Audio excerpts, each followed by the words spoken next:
Hi, my name is Mike Parker. I'm your instructor for this series. I'm the director of Muay Thai, or Thai boxing, in the state of Oklahoma, under the direction of Arjan Chai Sirsut of the Thai Boxing Association of the USA. I'm also a full instructor under Guru Dan Inosanto in the Filipino arts and Junfan Gung Fu and Jeet Kune Do concepts. In the 5th DVD, we will put it all together. We've covered boxing, elbow strikes, knee strikes, and kicking. Now I will show you training methods, counter strikes, more counter strikes, and we'll also address grappling situations and hitting on the ground. So let's get started.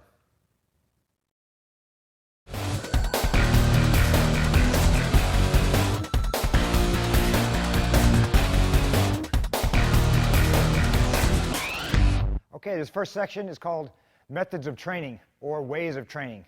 Solo training is training by yourself. When you don't have a partner, when you don't have equipment to train with, you can always train by yourself. The first thing we'll do is shadow box.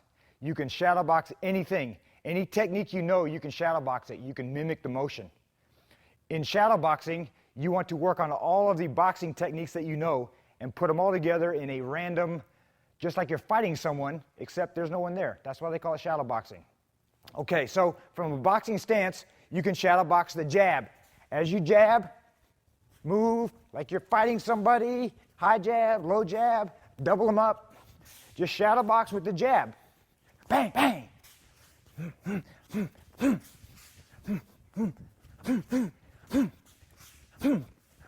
Just play a tune with your jab. You can also shadow box just the cross. High, middle, double. You can put the jab and cross together. Randomly shooting out whatever one you want. So it's not robotic. You shouldn't be going this. It's not a robot. It's movement, and be alive when you're moving, when you're punching. Think of different combinations. Jab, cross, jab, jab, jab, cross. Then you can shadow box the hook. High hook, middle hook. And then put it together with jab, cross, hook. And then put your uppercuts.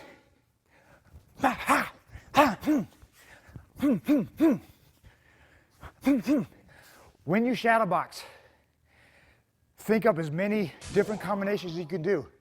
Be as alive as possible. Be creative when you shadow box.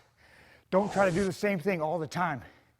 Think up different scenarios, different ways of moving, different combinations to throw. Now I'm going to use some bobbing and weaving, more body motion with my hands.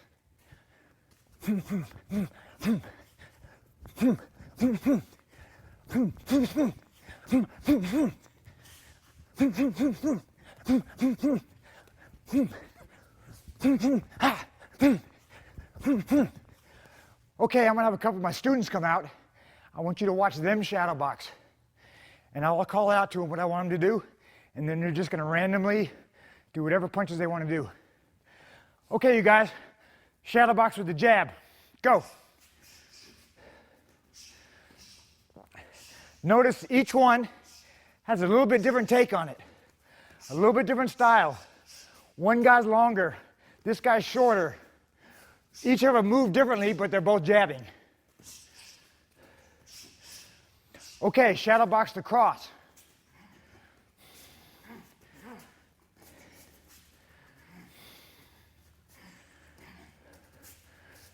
Good, shadow box the jab cross.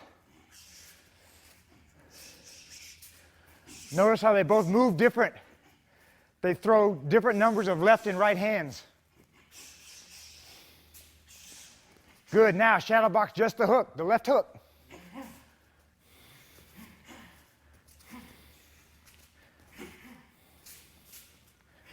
Good, now jab, cross, hook. You should be able to shadow box all your punches, going forward, backward, circling left, circling right. Be as creative as possible. Throw some uppercuts.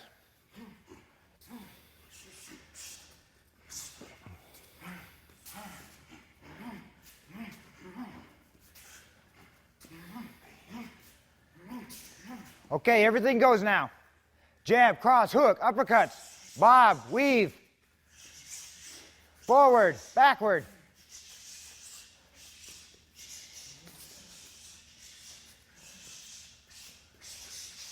Good, you guys, thanks. Shadow boxing is homework for boxing, like any other subject. If you do your homework, the chances of you passing the test are much better. Shadow boxing will really fine-tune and sharpen your boxing skills. That's it for shadow boxing.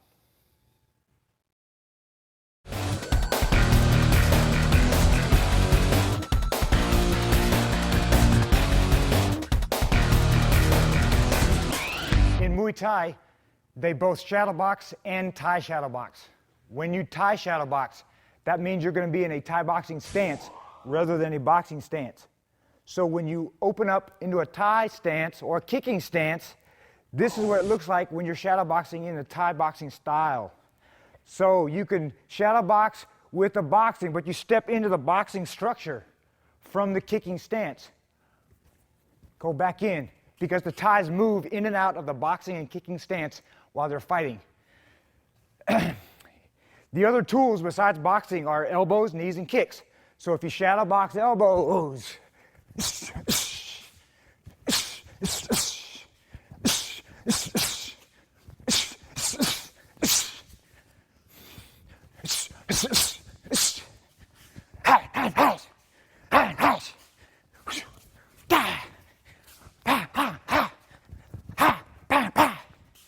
and then you start putting it together with boxing.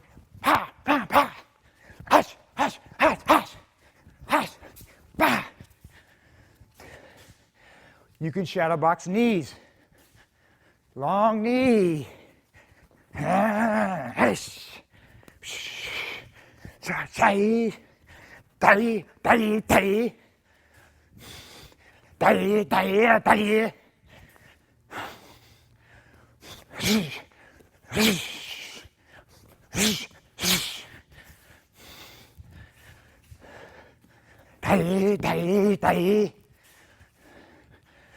Shadow box kicking. Rise, rise, rise, rise, rise. Notice when I kick and I go all the way around, I don't stand like this. Because this is what will happen. Let me use a student. If I kick at him and he moves back out of the way, right here, that's when he's going to get me. Or he'd kick me up in the head. Wham! See, right there. So when the Thais spin around, when they miss a kick, they have to recover. And like that. So when you're shadow boxing, when you go all the way around with the kick, recover with his knee up, forward and hands up. Learn to control your body weight and your balance. Same thing. Put it all together. Boxing, elbows, knees, waist kick, waist, rise,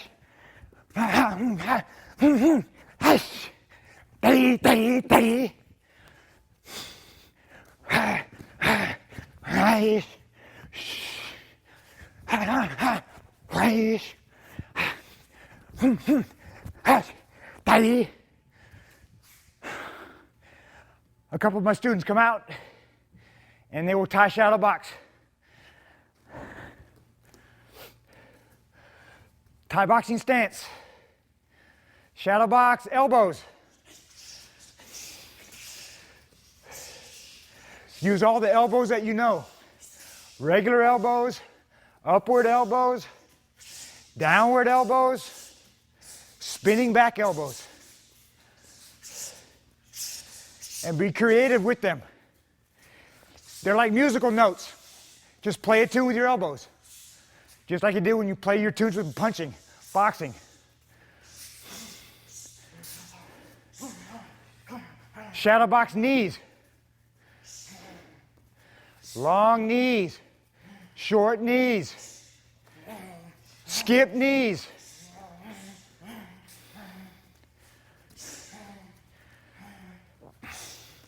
Curved knees.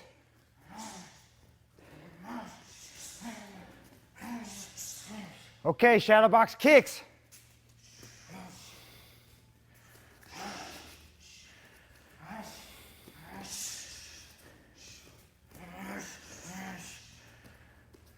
Okay, put it all together. Boxing, elbows, knees, kicks.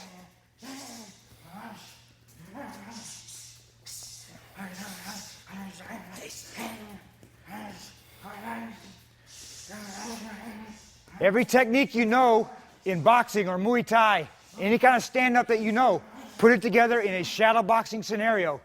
Be creative with it. Don't do the same thing all the time. Think up different combinations. Good, excellent. Thanks, guys. And that's it for Thai shadow boxing.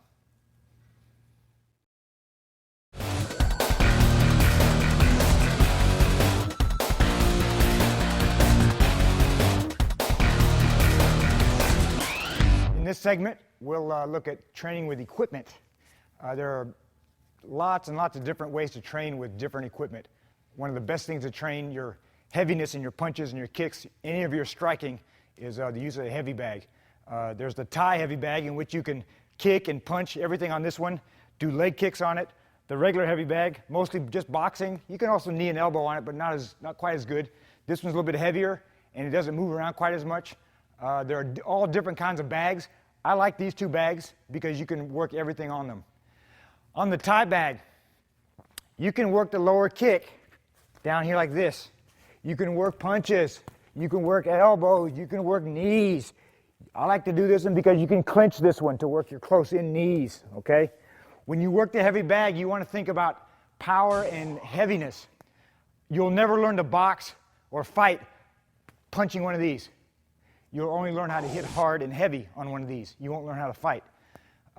You learn how to fight by sparring and putting together the things you know into a sparring scenario and then seeing if it works. Hitting the mitts and other equipment by itself, you won't learn. You'll just learn how to hit hard. So it's a tool to use to develop different attributes.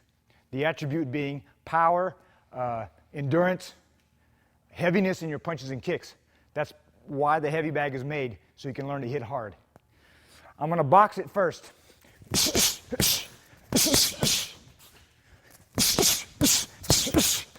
Notice I move around the bag. Traditionally, the bag should be swinging. As it swings, you move around the bag. So if it's swinging, you should never reach out and hold it and make it still. The purpose of the bag swinging is so you can learn to move around it and time your punches and kicks. When you're hitting the heavy bag, you should do every punch you know.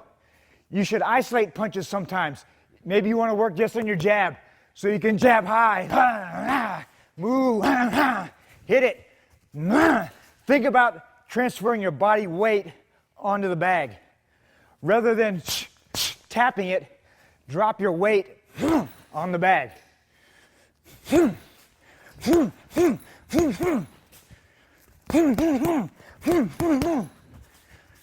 Now, if you elbow the bag, it's the same thing, but the range is a little closer.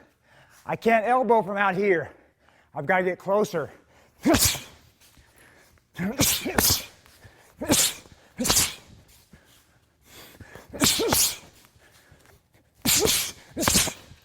You can put it together with your punches. On the kicks, the Thai bag is best for this because it's long.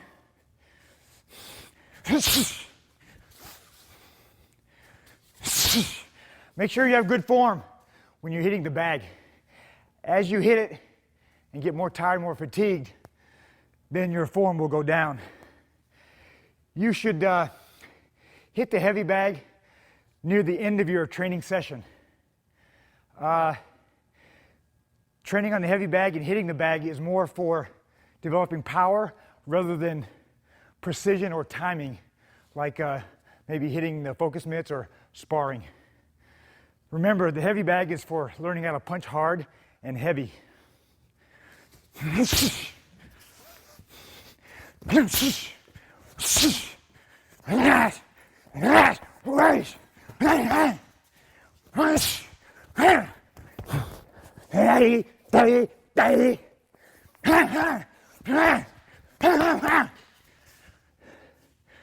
And that's punching on the Thai heavy bag.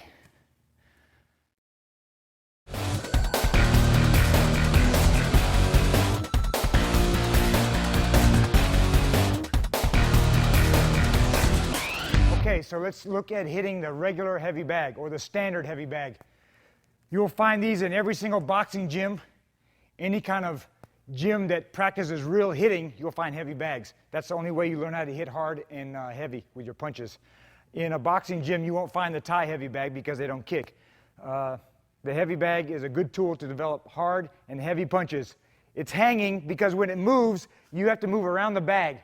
Never reach out and touch the bag and hold it like this and then punch it, because you wouldn't do that in a fight. You wouldn't hold the guy like this and then punch him. So you have to move around the bag as you hit it.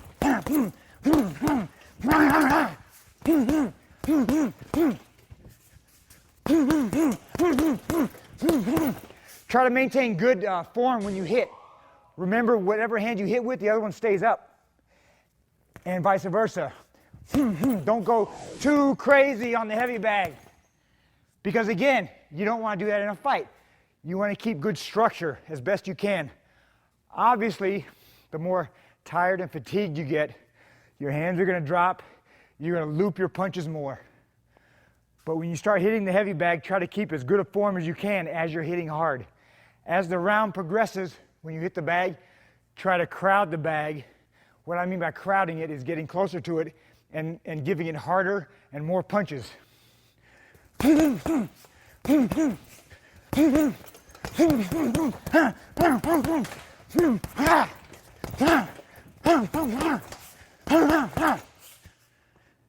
And that's hitting the heavy bag.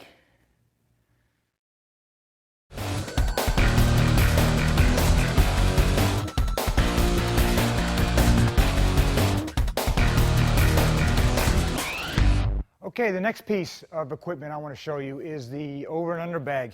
Notice that this is a stretchy bungee cord, and this bag goes back and forth in different directions. This is a good piece of equipment to develop timing of your punches, timing of your combinations, rhythm. There's a rhythm when you punch and when you kick. When you fight, there's a rhythm.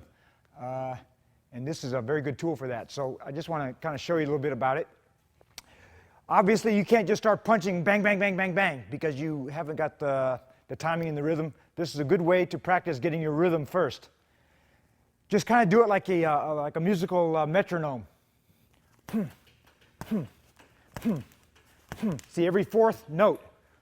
1, 2, 3, 4, 1, 2, 3, 4, 1, 2, 3, 4, 1, 2, 3, 4, 1, 2, 3, 4. See it? Then you can break it down a little bit farther. 1, 2, 3, 1, 2, 3, 1, 2, 3, 1, 2, 3, 1, 2, 3, 1, 2, 3, 1, 2, 3. Then you can go 1, 2, 1, 2, 1, 2, 1, 2. So just different rhythms like that. You could just work your jab first, because if you can't hit it with a jab, you're not going to hit it with your right cross and your hooks and uppercuts yet. So incrementally just build up your punching on it and move around it using the jab.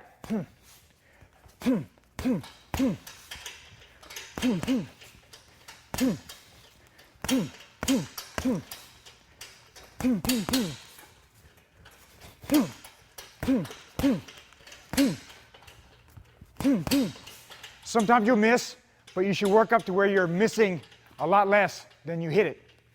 I'm sorry, you're hitting it more than you're missing it. In the beginning, you will miss it a lot because you haven't got the rhythm of your body or the bag yet. When you start getting your jab, where you can hit it just about every time on cue at different times, then start throwing in your right hand. When you're shadow boxing, you're hitting the bag and you go 1, 2, it's the same rhythm when you hit this, but you have to time it right.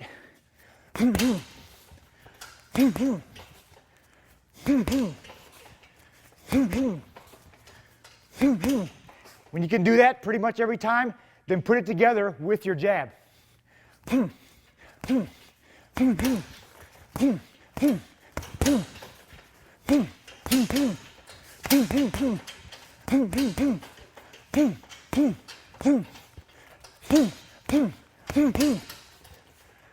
When you can jab it and cross it, then start working on the hook. Now this is a little more difficult because when you jab and cross, it's going to come back and forth in a straight line. When you hook it, it's going to go side to side. So that's the timing of it.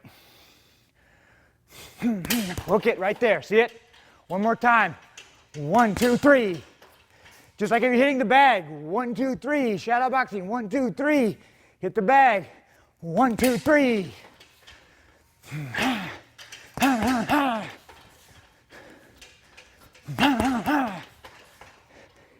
Hitting this thing also mimics hitting a person's head, because a person's head is moving back and forth like this. That's what this is for. This is someone's head, a moving target. You learn to hit rhythmically at something moving with your combinations. You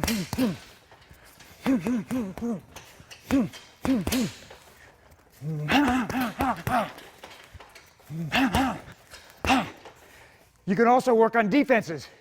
You can slip it and bob. Hit, see it? Back and forth.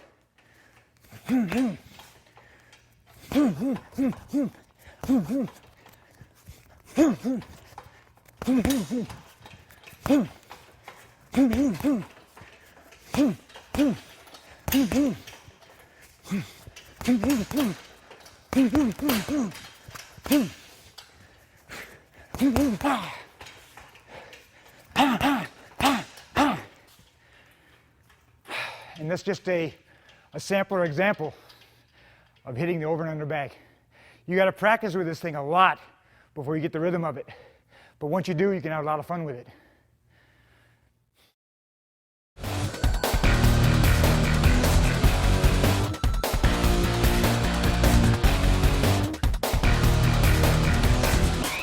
Okay, another simple training tool is a rope. The rope signifies a fist.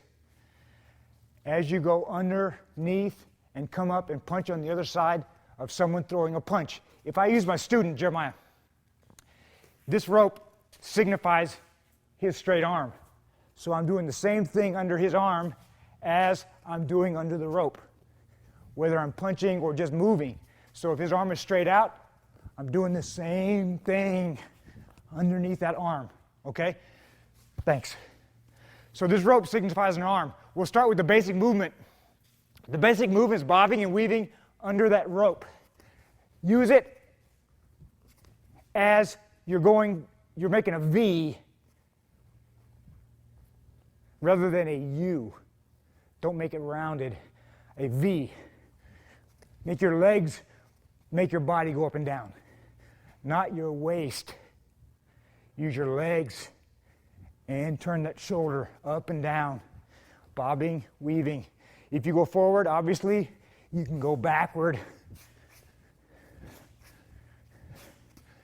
And that's bobbing and weaving under the rope. Start this first, because this will coordinate your body with your feet.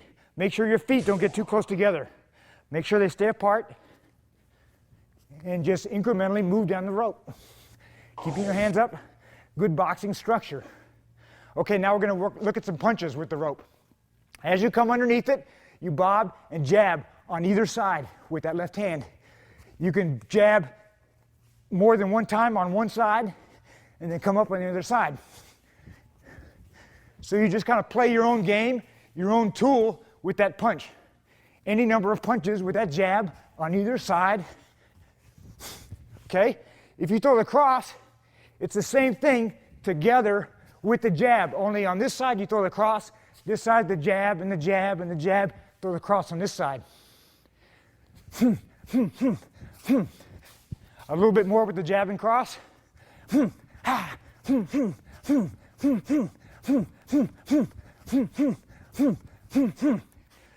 that's the jab and cross. Now if you want to do the hook, notice when I bob and weave under this, this is a good time to use a body punch or a body hook. So to practice the hook under the rope, just hook as you move and bob under it and hook to the body.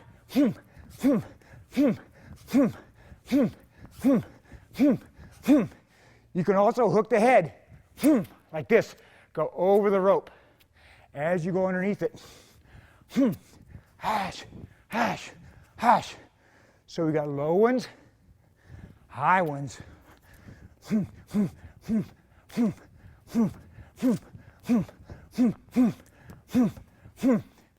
So that's the jab, cross, hook on the rope. Let me do that a couple times just so you can see what it looks like put together. There's no certain pattern for the punches. You put your punches together however you want to do it. But make sure you put the punches together in a good combination and that your feet are moving right, that you're balanced, that your boxing structure is good, that you're not too much off balance and just flailing.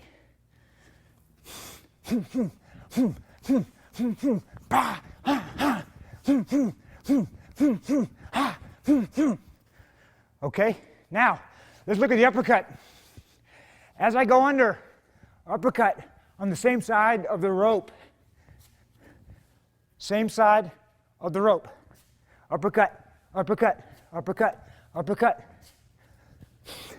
Or I can go on opposite side of the rope.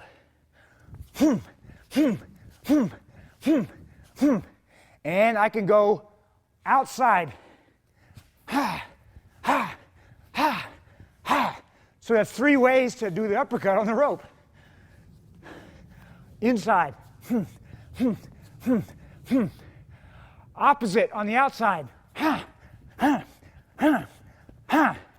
And the other one on the inside.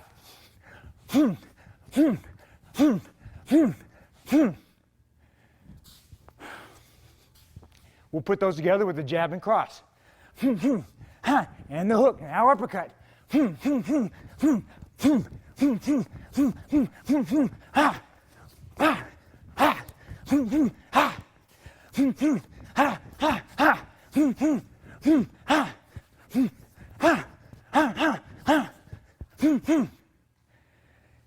And that's an example of hitting and moving along this rope.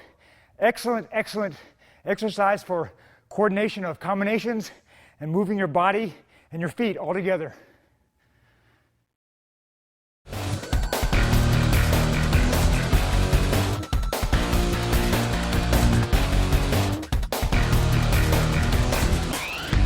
Okay, on this section of the methods of training, we've covered solo training, we've covered training with some equipment, and now the other part is called training with a partner.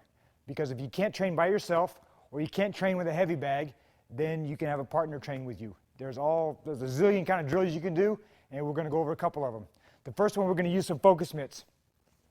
When you hit the focus mitts, the first element I want you to understand is just hitting with single punches. If I hold up the left focus mitt, he's going to hit with the left jab. If I hold up the right hand, he holds the right cross.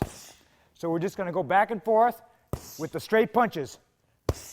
With the focus mitts, we'll call that element number 1. A little faster. Make sure you maintain good form when you're hitting these. Focus mitts are primarily used for precision and combination punching. Not too much power because the heavy bag does that. Focus mitts are the name of it, focus. You want to be like a laser in precision when you hit. That's why the targets are like this. A little heavier. Yeah, there you go. Harder. And notice I'm moving toward him. That makes him move and stay away from me. That causes him to stay at his range of hitting without getting too close. Because it's hard for him to effectively punch if I get too close to him. It smothers his punches. So he learns how to hit and move. In boxing, you've heard the term stick and move. That's what that means. Hitting and moving and staying at your distance so you can hit the person and he can't hit you. If I go toward him, that causes him to move away and stay out and stay away from me as he's hitting.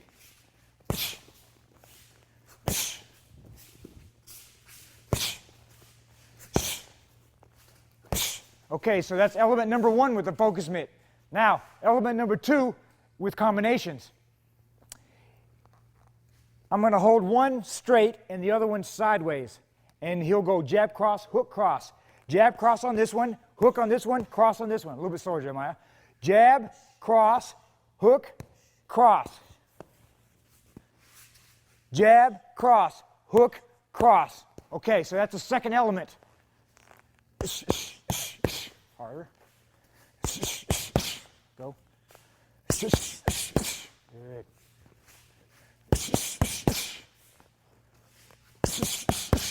Okay, the second part of this one was still in element number 2. Jab, cross, hook, cross. As he crosses, I'm going to hook. And he's going to follow up with a cross and a hook. Let's look at that again. Jab, cross, hook, cross. Now I'm going to hook. He crosses and hooks. Notice when he does that last cross, 1, 2, 3, right there. When he crosses, that's a good time for me to hook and hit him. That's why he needs to bob and weave after he crosses right there, because this hook is coming. So that's a good way to train him bobbing and weaving this hook after he crosses this left hand, this last punch, the fourth punch. Jab, cross, hook, cross, bob and weave. 1, 2. Now, from right there, notice his body mechanics.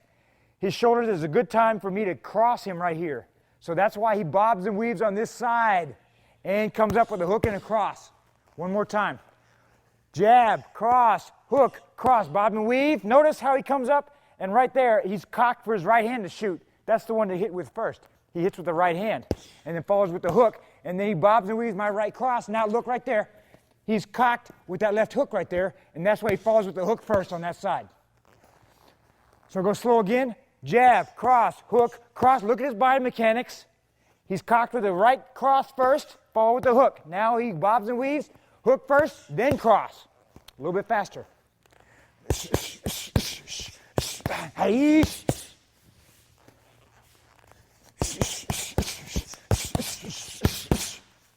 Notice, go slow. Notice I'm not doing this. See it? I'm not going over his head.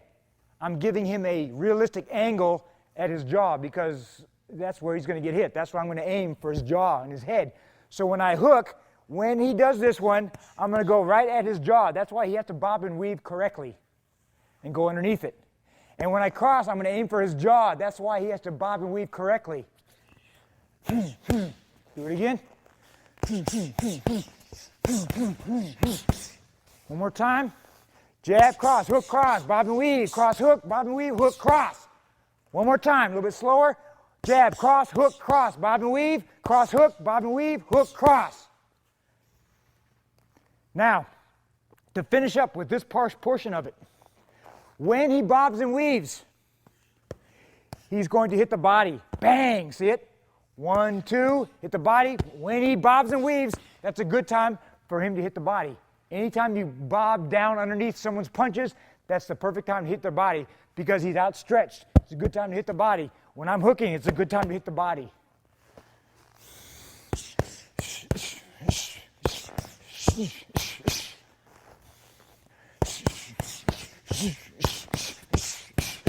Good. So on the focus mitts, we got 2 elements. The first element, straight punches. Jab, cross.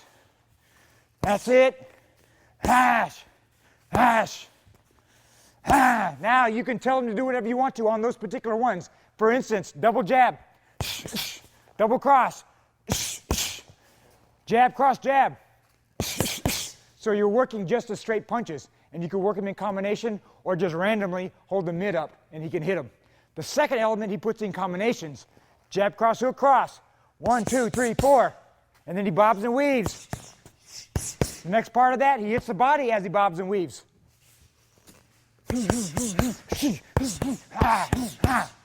So we put those 2 together.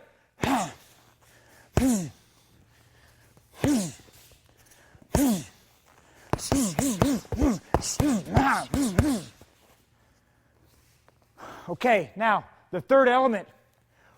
When I'm out to hit this range and I step in to hit his body, he's going to cover his body when I hook to the body with the focus mitt. That simulates me hitting his body with a hook. I'm here and I hit the body. So he's going to uppercut with the opposite hand and then follow with a cross. One more time. Again. Good. On this particular one, when you block that body shot, uppercut with the opposite hand and then follow with the cross. See the body mechanics? Go a little bit slower. Uppercut. Cross. Again. Good. Now, when he crosses, I'm going to bob and weave. 1, 2. See it? One more time. Hit the body. Uppercut. Bob and weave. Now we can go to the other side. Uppercut. Hook, cross, bob and weave. 1, 2. That's the third element. Hitting the body. As he throws his uppercuts.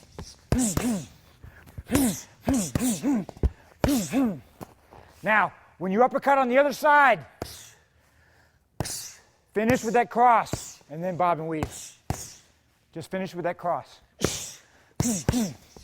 Every time. Again. Good.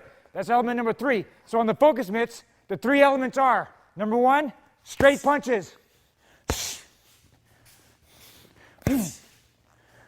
Now, combinations with bobbing and weaving. Again.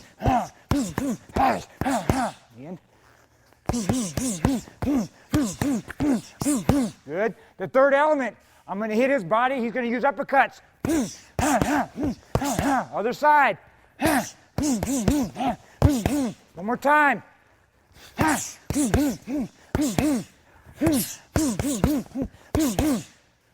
Good.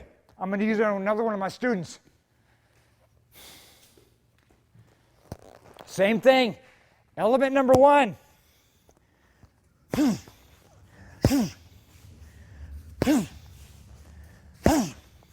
Element number 2.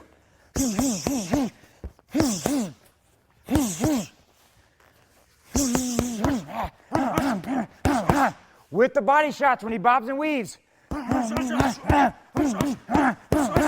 Now with the body shots.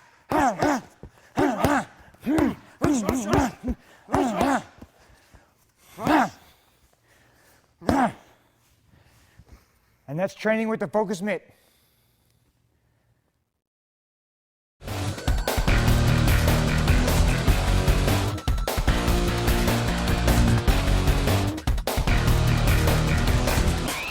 We've looked at focus mitts with training with your partner. Now let's look at the Thai pad.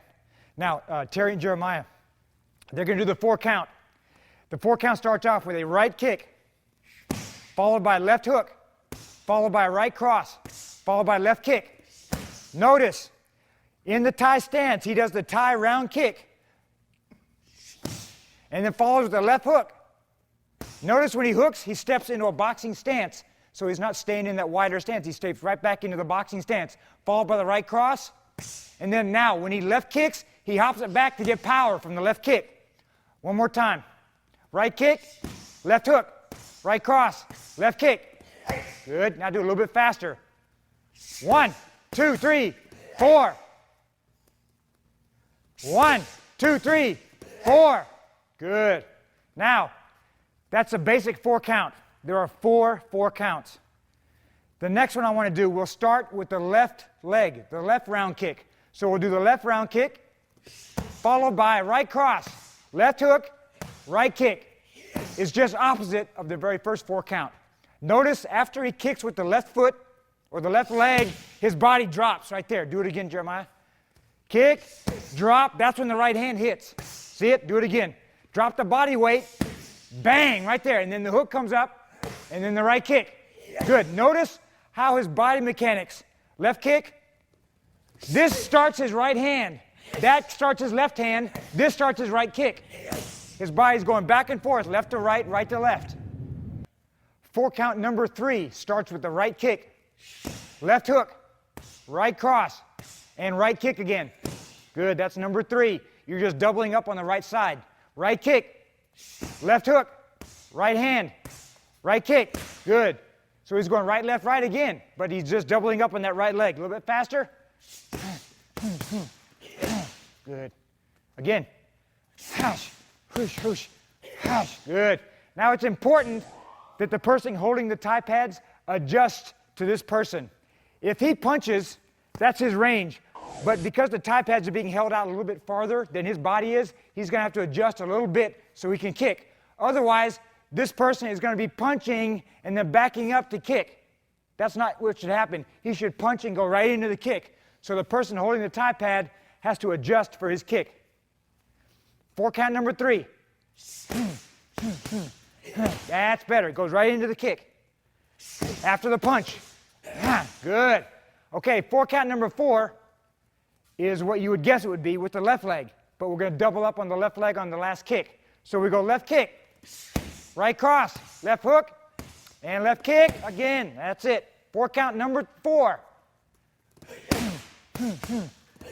Notice he left kicks, he hops it back. In Thai boxing, to get power from this lead leg, you've got to hop it back into the rear. You've got to bring it back so you get power from that rear leg. 4 count number 4.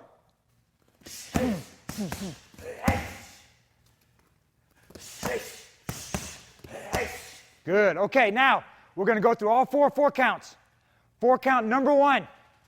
Right kick, hook, cross, left kick. 4 count number 2. Left kick, right cross, left hook, right kick. Number 3, right kick, right kick.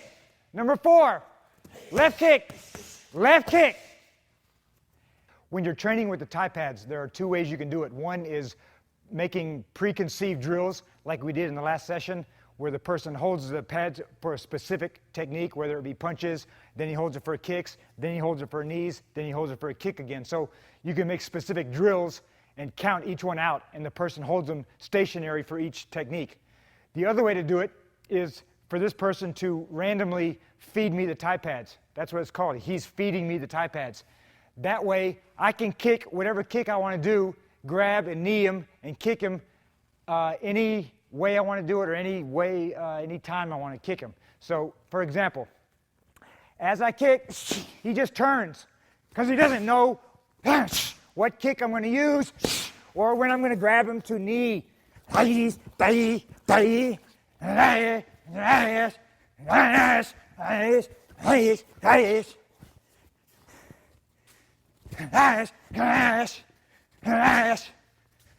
So he isn't holding him for me to kick. He's reacting to my kick. And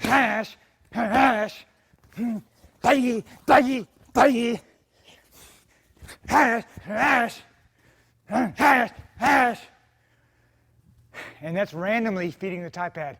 Make sure that the person holding the Thai pad understands that he's reacting to the person's kick, not holding him in place when you're feeding him like that.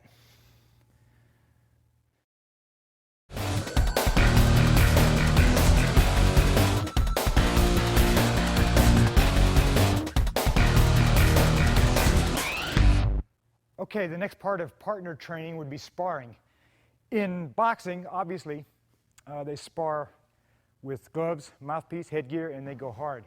That's how you learn to hit with precision, hit with power, learn how to work your defenses. Sparring is going against a resisting opponent that is trying to hit you and you're trying to hit them back. You're mimicking fighting is when you're sparring. That's I would call it the laboratory. You learn certain tools outside the laboratory, and then you take those tools and try to make them work in the laboratory. So you're sparring, that's when you try to work your jab, your cross, your hooks, your bob and weaves. And in boxing, they spar hard all the time, every day. And in Muay Thai, when they spar, they only spar hard boxing. They don't spar hard kicking and kneeing and elbowing, because as you could imagine, if you were sparring hard with knees and that hard elbow and the kicking, the injury rate would be too high and you wouldn't be able to fight. You wouldn't be able to compete because you're too busy trying to fix your injuries. So in Muay Thai, they spar hard with headgear, and boxing goes a mouthpiece, boxing part of it. But when they kick and knee and elbow with the punching, they put it in a more timing-oriented sparring session, and we'll cover that in the next session of this DVD.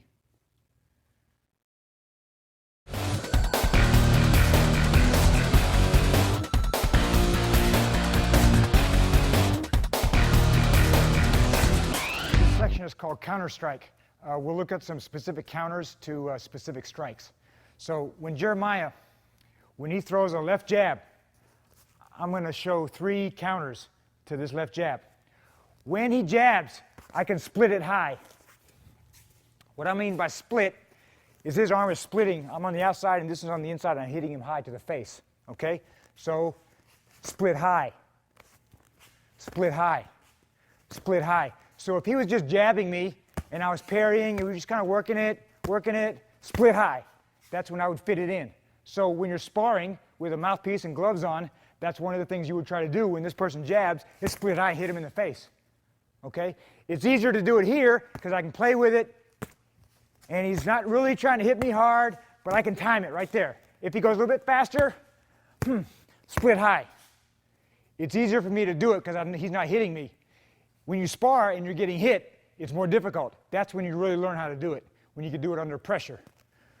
The next one I want to do, if he jabs, I want you to do the same split, except this time I'm going to hit him in the solar plexus or in the rib cage. Just hit low. Split low. Split low. Split low. So if I play with his jab, parry, parry, split low. Split low. Split low. So number one was split high. Number two, split low. The next one I want to do, when he jabs, I want to cross over the top of it. Okay, that's the original meaning of right cross, was when this person uses his left hand, I go across his arm. Another reason it's called a cross is because I'm going across my body. Okay, so when he jabs, I go across and hit him. I beat him to the punch. As he jabs, I hit him right there before his jab gets to me. Or I'm leaning a little bit and slipping a little bit and just threading it over the top, right there on over his shoulder, and throwing a right cross.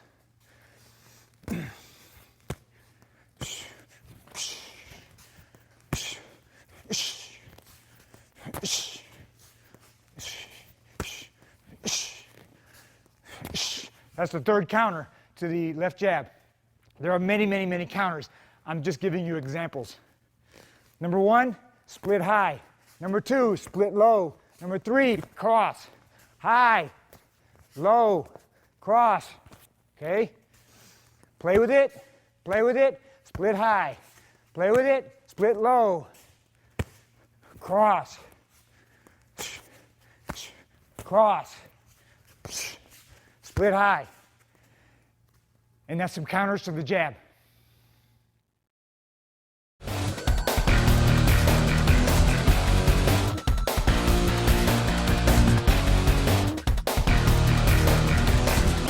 Okay, let's look at some counters to the cross. Since we're specifically talking about Muay Thai, you can counter with punches or kicks or knees, whatever you want to do. Here's some specific ones. When he right crosses, I want you to scoop it with your left hand. That opens him up on that side. Scoop. When you scoop it, I want you to hop this leg back at the same time. And now I'm going to left kick. So scoop, left kick. Scoop, left kick. Scoop, left kick. Scoop, left kick. Okay, now the next one. As he crosses, block it with your arms. Like when you do a long knee. And just knee him.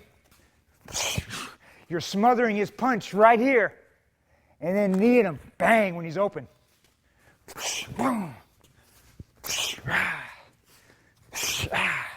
Another way to do that one is when he crosses, knock his arm down as you knee him.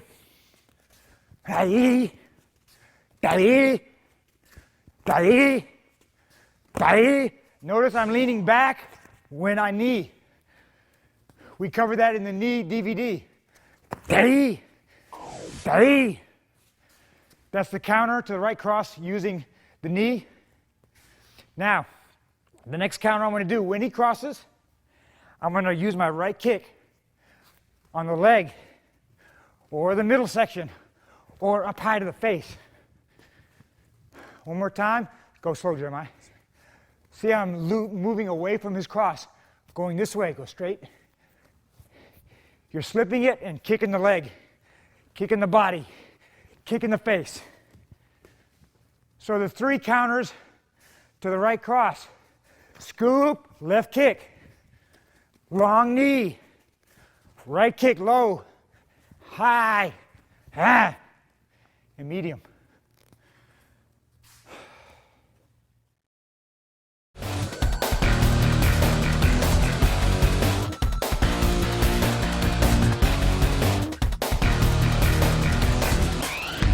Now we'll look at some counters to the left hook.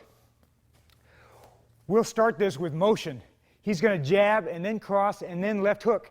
That's when I'm going to use my counter of for the left hook. So I'm going to parry this one, parry the cross, and when he hooks, I'm going to step in and cover right here. One more time. So parry, parry, cover. One more time. Parry, parry, cover. From the cover, I'm going to right cross, left hook, right cross. Again. Cover, right cross, hook, cross. And because you're in sort of a close proximity, this is more of a short right. And then hook and then cross again. So it's not a long, it's more of a short right or short overhand with the right hand. Parry the jab, parry the cross, cover the hook, cross, hook, cross. One more time. A little bit quicker. That's number one. Number two, jab, cross, cover. Now I right elbow and left elbow. One more time. Cover, elbow, elbow. Be careful when you're doing these because elbows will cut really easy on the person's face. So do these easy and take your time. Don't go too fast or too hard when you're elbowing the face. Just take your time. Cover, right elbow, left elbow. Again. Cover, right elbow, left elbow. Cover, right elbow, left elbow. That's number two. The next one I want to do, parry the jab, parry the cross. As you cover on the inside, use your left hand on his neck for a lever. It comes on the back of his neck, and I'm pushing his head over as a lever. That keeps him away from me. Inside, right here.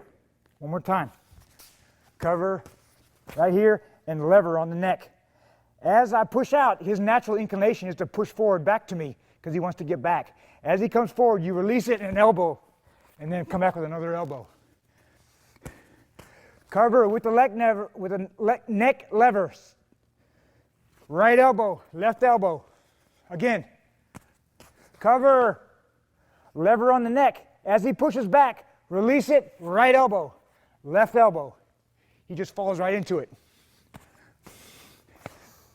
Elbow, elbow. Number one, cover, cross, hook, cross. Number two, cover, right elbow, left elbow. Number three, cover with a lever on the neck, right elbow, left elbow. And those are some counters for the left hook.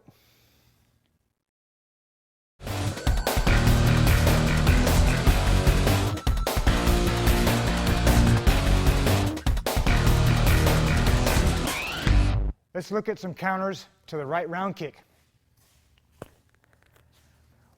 When he kicks with his right leg, I'm going to counter it with the first thing, shield. Just lift the knee and point the knee toward his leg, toward his shin. That way his shin runs into that sharp point of the knee. If you've ever banged your shin into some corner of a table or a chair, you know how bad it hurts. And that's what you're doing. You're pointing your knee and he's hitting his shin on it. Make sure when you do that, notice my foot, it's up like this, it's not pointed down. If you point your foot up, that tightens up this area of the leg. If you point your foot, it loosens this up and you're more likely, if you crash shins, you're going to break your leg. So put your foot up when you counter with the knee. Shield. Also notice, I'm not standing straight up, I'm crouching into a ball. Because sometimes this person is really kicking hard or maybe he's heavier and you have to really make a shield of your body when you pick that leg off. So tighten everything up like that. Shield. Shield.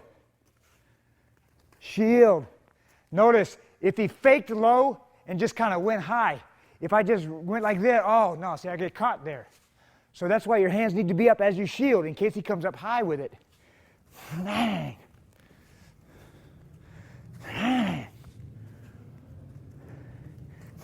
Okay, number two. As he kicks, I'm going to foot jab with my left leg. and I'm intercepting his kick with my foot jab. Or I can do them with the right leg, foot jab, left foot jab. I'm watching his hip because his hip and shoulders precedes his kick. That's when you pick it up. If I wait for his kick to come out, it's too late. When I see his hip move, bang, that's when I get him. Intercepting, foot jab, boom. And then I can follow up with combinations. So number 1 is a shield. Number 2 is foot jab. Number 3, I'm going to wrap it. Notice how I move at an angle to cut the power of his leg.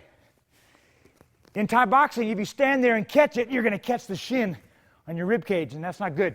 So the kick is too powerful. It's not a snapping type kick, so you have to get yourself away from the power. Just cut the angle. But also notice if I catch it here, he can grab me. And now he can knee me. Yeah, see? So you have to counter that so he can't grab you. As I wrap, I lean him out. And that way he's off balance. Lean, see it? One more time. Okay, but I'm not pushing him over. So stand straight up when because I'm going to run him backwards. I'm going to run him into a wall or run him into the cage or into the ropes. Okay, now from here I can knee it. One more time. Cut the power and lean. As I knee it, I'm going to put this foot behind his leg and that trips him. Then we can start over. Or if I want to grapple with it, we can go to the ground. Cut the power. As you cut the power, make sure lean, knee, step behind him. From here, we could leg lock. We could flip him all the way over and go into just different locking procedures or grappling modes. Number 1, on the counter of the round kick, shield, shield. Number 2, foot jab with either leg. Boom. Right when he starts to kick, that's when you foot jab him. You intercept his jab. You intercept his right kick with your foot jab. You beat his kick with your kick. Number 3, cut the power, lean. Knee the inside of the leg, step through, and we go to the ground. One more time. Shield, foot jab, cut the power, lean, knee, step, and trip. And those are some counters to the right round kick.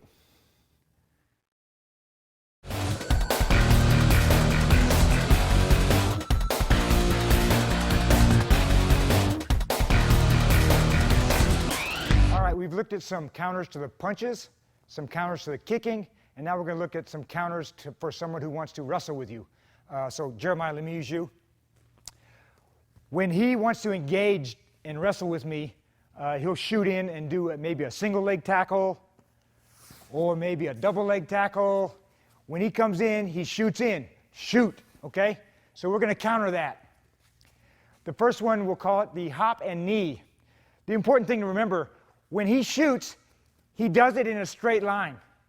When wrestlers or grapplers shoot and try to take you down, they don't shoot in a circle. They shoot in a straight line, like a bull in a matador. So he's going to shoot straight line. The important thing is to get off the line. That's how he misses. Like a matador, when he comes in straight, they just get off the line and he goes by. So that's the first part of the hop and knee. As he shoots in, I hop, and that gets me off the line. As he comes in to shoot, I'm also touching his head so I can understand where his head is. Remember in the other DVD we did playing with the football and elbowing. This is similar to that. Sensitivity of when getting off the line, hopping and grabbing his head so I maintain contact with it. As I hop out of the way and move off the line, I just knee it right there. Go slow. Off the line, hop, and knee. Off the line and knee. It doesn't matter which way I do it. I can go with either knee. But the important thing is, as I hop, I'm getting off the line. So he's still going in a straight line because he can't shoot like that. He shoots in a straight line. So you just make him miss the shoot and the knee. Hop and knee. Hop and knee. Off the line, knee. Off the line, knee. Off the line, knee. And then you could go in, if you're a grappler yourself too, you can go into grappling procedures from there.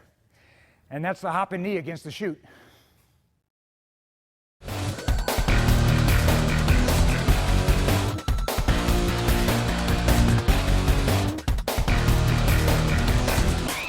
The next counter I'm going to show you against the shoot is the hop and kick. It's similar to the hop and knee, only as I get off the line, I kick with the shin, and I'm pushing his head a little bit farther away. Hop, and hit with the shin on the face or on the head. So it's kind of a short version of the round kick, and I'm just bumping him with the end of my shin there near my knee as I kick the face.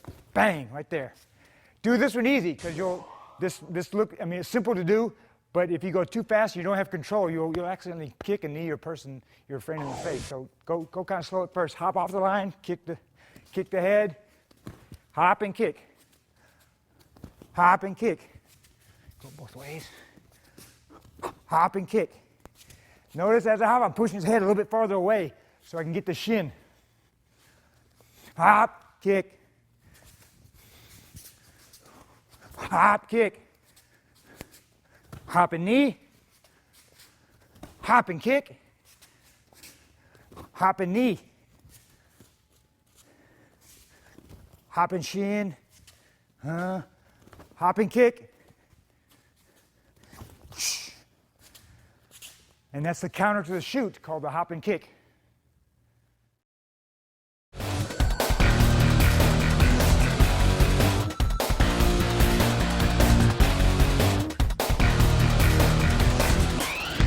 The next counter to the shoot, I'll call it the matador uppercut. It looks like this. When he shoots in, I get off the line. Again. Get off the line. Get off the line. As I get off the line, uppercut right here. Uppercut. Uppercut. Because again, he has to shoot straight. And if he goes real slow, as I make him miss, that's when my uppercut's hitting him. Bang, right there. Boom, right there. And then you can follow it with whatever you want. Bang, bang. And then follow with combinations. Go this side. You can go either side.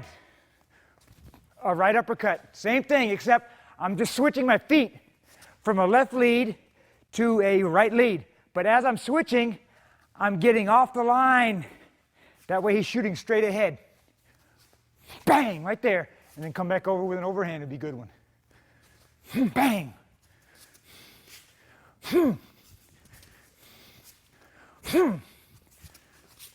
Bang.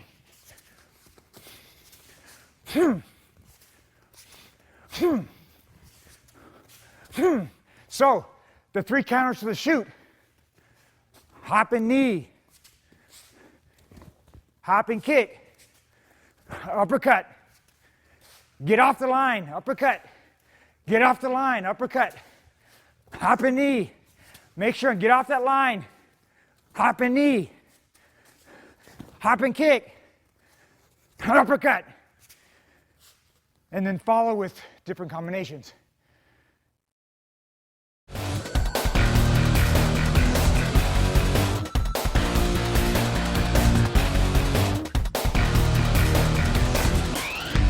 Okay, we learned countering the shoot. Sometimes you don't get the technique you want. You can't get everything every time. Sometimes you miss the knee to the head, you miss the kick to the head, you miss the uppercut, and he takes you down anyway. The only thing I can say is you have to cross-train. Make sure that you learn grappling and submissions also, just as much as you learn boxing or Muay Thai or any other art. You've got to be well-rounded if you're going to be able to, if you're talking specifically about MMA, compete at the level people are at today, they're all cross-training. They're all learning how to fight. They're all learning how to stand up and fight. They're all learning how to fight on the ground. Wrestlers get in there. They learn how to box. The boxers are learning how to wrestle and how to do submissions. So the only logical explanation is to be well-rounded, to know a good stand-up game, to know a good ground game. So after missing, when he shoots in and I miss this knee and he grabs me, we're going to go right in and I'm going to pull him into my guard. This is why you should learn about grappling, so you can be safe down here in this position so that you can get back up. If you're a hitter or a striker, then you're safe down here because you understand what's going on, and to be not get caught with something so you can get back up into your regular mode that you're more comfortable in. But you should get pretty comfortable down here too, because a wrestler or grappler will always force a stand-up person down. But the stand-up person will never force the grappler to get up. See what I mean? Given enough time, this grappler will take the stand-up guy down every single time. But the stand-up guy will never force the guy on the ground to stand up. Because you've seen it in the UFC. The guys lay on the ground, they stay there. They don't stand up if they don't want to. And the guy can't make them stand up. Okay, so if I have this person in the guard, he's going to sit back, just like he's boxing, up on his knees here like this. He's not going to come forward, because if he comes forward, then I can wrap him up, and then he can't hit. So for him to be able to hit in a good position, he's got to be more upright. So he can throw the cross, he can throw the jab, he can throw the hook, okay, jab, cross. So we can just feed him, just like we did when you're standing up. Just because you get on the ground doesn't mean that you forget everything when you're standing up. You bring what you know standing up down here and just modify it. So we'll do the same thing. 1, 2, 3, 4.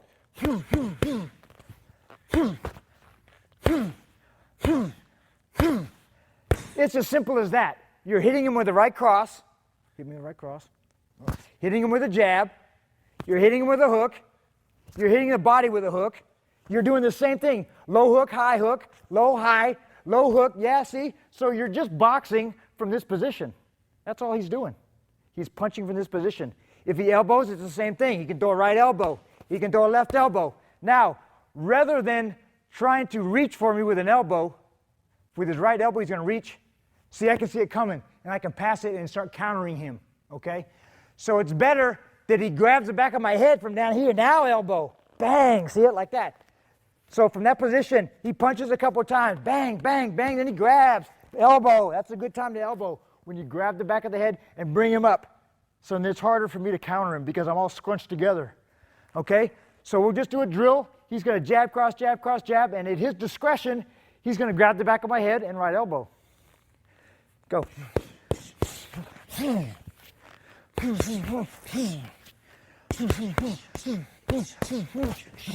Now he's going to do the same thing, except with the left elbow. So he's going to grab the back of my head with his right hand and elbow with the left elbow.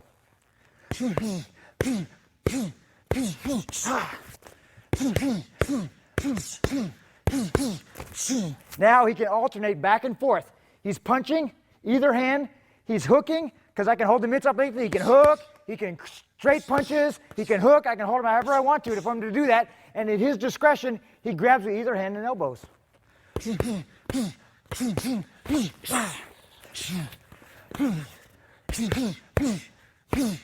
Don't forget elbowing the midsection. From the punch, from right to crunch, he could drop down and elbow with the rib cage. Elbow right there. After he punches with the right hand, elbow right there. 1, 2. See it? Punch and then elbow. Bang, right there. Same hand. 1, 2. Do it again. Bang, bang. 1, 2. See it? Now, this drill also inadvertently helps me develop my abs. Because if you're sitting here holding these pads for round after round, you're doing crunches, and you're going to have some super abs. So everybody that wants good abs, do this drill. Punching, punching, punching. You daze him, and then grab him. Boom, wham. Hit him with that elbow. Elbow. Good. Now, that's punching from the guard. He's in my guard. He's punching sitting straight up. He's not too close to me, because if I reach up, that's not very good for me to be able to reach up, because he's going to elbow and punch me. Plus, if he gets too low, I can wrap him up now, and it's hard for him to punch. Okay? And that's him punching and elbowing in my guard. I want to say something here right at the last. This DVD was a long one, but there was a lot of material to cover. We put everything together. We put the boxing together with the kicking, together with the knees and elbows, different combinations. The important thing is be creative. Put your own exclamation point on it. Don't try to be exactly like someone else. You can't be someone else. All you can be is yourself. When I teach my students, I teach them how to punch, how to kick, how to grapple, how to use weapons, but I don't teach them how to do it the way they're going to do it. Just like I can't teach them what kind of food they're going to like or what kind of way they're going to decorate their house. That's their own personal expression of how they do things because they're individuals. Martial art is no different. You're going to pick things that work for you.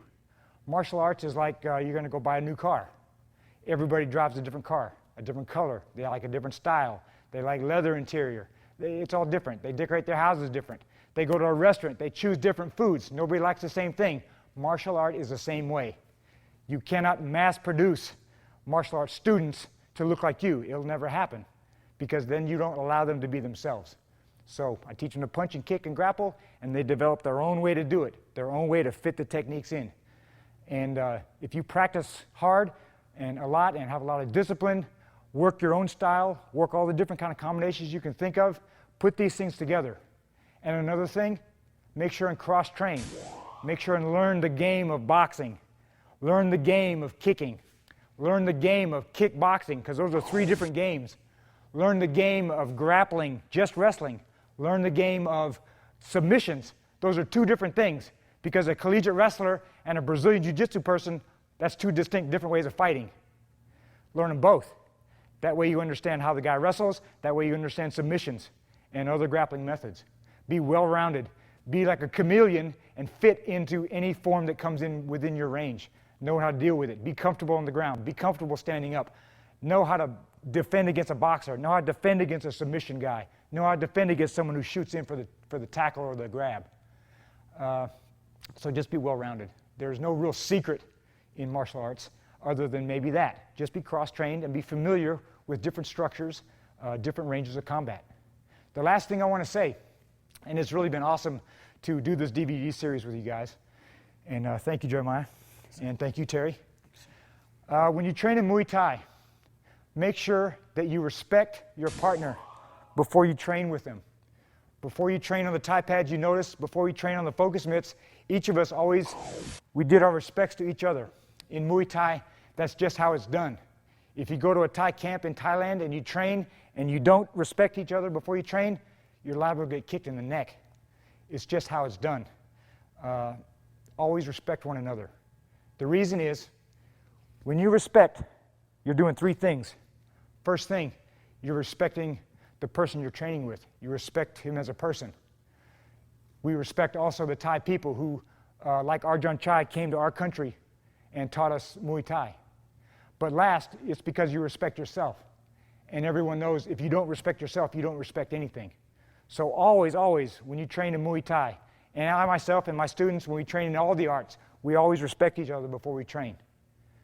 And I hope you enjoyed this DVD. Please check out all the other 4 DVDs. It will definitely enhance your game, your stand-up game, in the cage, in the ring, or possibly when you get in confrontations on the street. Thank you very much.